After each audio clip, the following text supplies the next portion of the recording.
Baik, Assalamualaikum warahmatullahi wabarakatuh.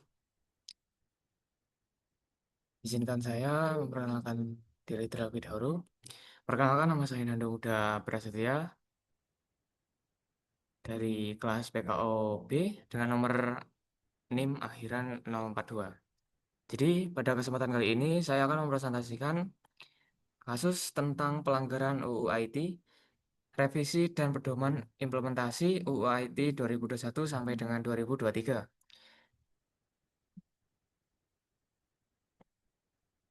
Pendahuluan UU IT revisi.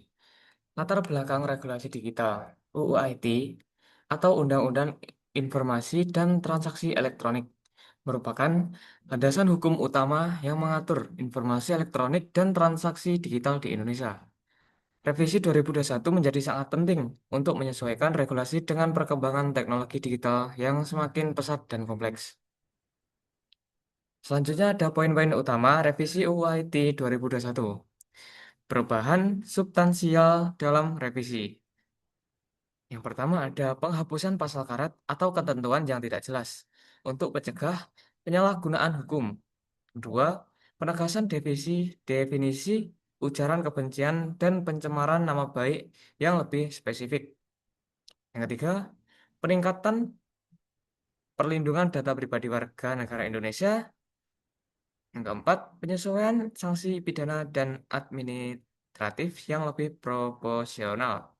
Revisi UU IT 2021 bertujuan menciptakan kerangka hukum yang lebih adil dan melindungi hak-hak digital masyarakat. Pedoman implementasi UU IT. Pedoman implementasi UU IT bertujuan memberikan panduan teknis bagi aparat penegak hukum dan masyarakat dalam menerapkan ketentuan UU IT secara proporsional. Tujuan pedoman menjamin kepastian hukum dan melindungi hak asasi dalam penerapan UU IT. Pengawasan dan pelaporan, Kementerian Kominfo dan Kepolisian bertanggung jawab mengawasi serta menerima laporan pelanggaran.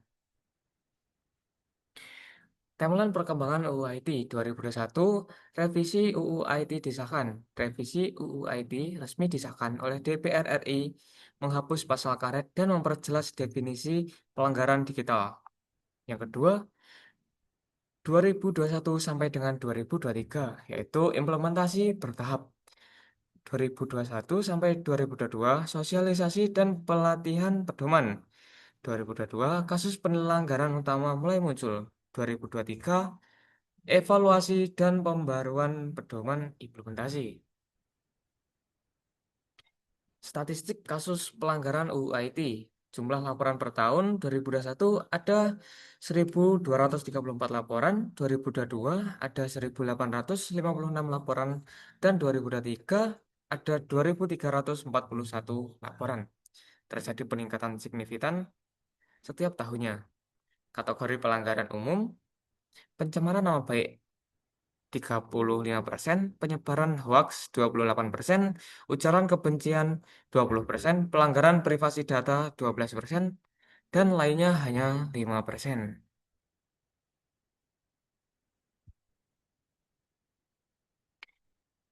eh Contoh kasus pelanggaran. Kasus pertama, ada penyebaran hoaks 2021. Penyebaran informasi palsu tentang kebijakan pemerintah melalui media sosial yang viral.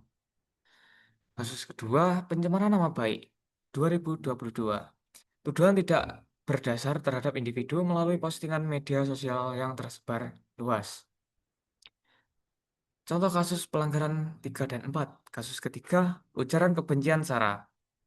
Penyebaran ujaran kebencian berbasis SARA melalui media sosial 2022. Kasus keempat, pelanggaran privasi data. Pelanggaran privasi data pribadi tanpa izin yang merugikan korban di tahun 2023. Contoh kasus pelanggaran 5 dan 6. Kasus kelima, akun palsu untuk penipuan. Penyalahgunaan akun palsu untuk melakukan penipuan online meningkat di tahun 2023. Kasus keenam, yaitu perundungan cyber. Cyberbullying terhadap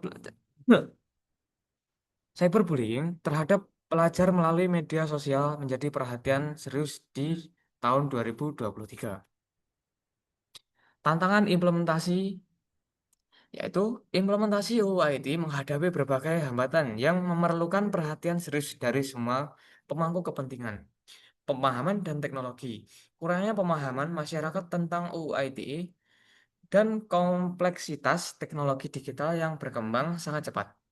Penegakan dan HAM, penegakan hukum yang belum merata di seluruh wilayah, dan tantangan perlindungan hak asasi manusia serta kebebasan berekspresi. Dampak sosial dari pelanggaran UU IT. Ketakutan dan pembatasan berekspresi. Pelanggaran UU IT menimbulkan efek menakutkan, yaitu silent effect di masyarakat, menyebabkan pembatasan diri dalam berekspresi di ruang digital. Kerugian reputasi dalam psikologis. Korban pelanggaran mengalami kerugian reputasi yang signifikan, serta dampak psikologis seperti trauma dan kecemasan berkepanjangan. Respon hukum dan pendidikan.